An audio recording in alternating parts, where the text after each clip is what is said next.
Bwana Yesu asifiwe, mtu wa Mungu. Karibu kwenye huduma ya Tumaini Service. Every soul is saved. Mungu anatueleza kwa habari ya ujumbe wa siku ya leo. Anasema kwamba hauko huru kufanya kila unalotaka, bali uko huru kutimiza kweli ya Mungu pekee. Hauko huru kufanya kila unalotaka, bali uko huru kutimiza kweli ya Mungu pekee. Kwenye jamii tunayoishi, ulimwengu tulio nao, watu wengi kwa sababu ya fikra zao, mawazo yao, hisia zao, wanadhani wanao uhuru wa kufanya jambo lolote tu wanalotaka wao.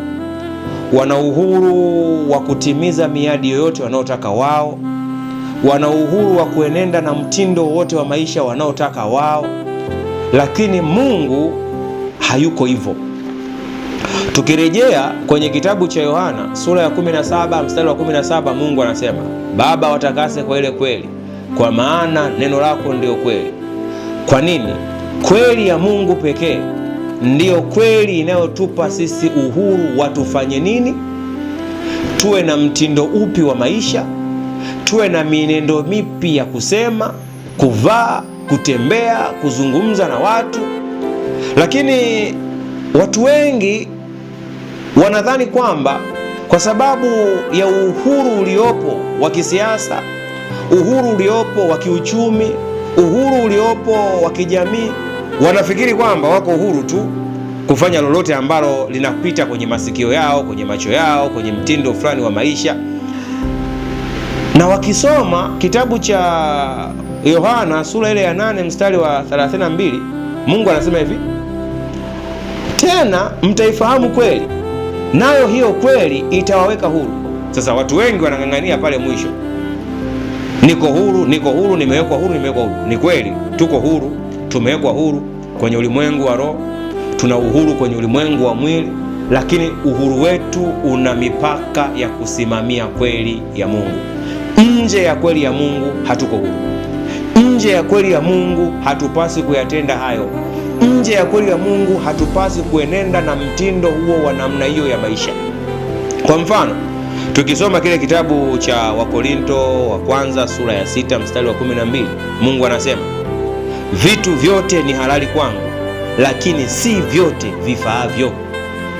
Kwa kila kitu tunachokiona kina uhalali kwetu, lakini sio vyote vinatufaa, kwa sababu kuna maelekezo ya namna ya kuviishi, ya namna ya kuvitumia, ya namna ya kuenenda, ya namna ya kuongea.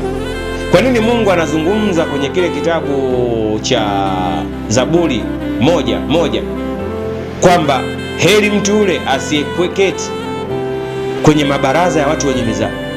Manake kuna namna ambayo mtu wa Mungu, mtu ambaye unasemeshwa na Mungu, mtu ambaye unaelekezwa na Mungu, kuna namna ya kuenenda, kuna namna ya kukaa, kuna namna ya kuzungumza, kuna namna ya kutafakari vitu na watu.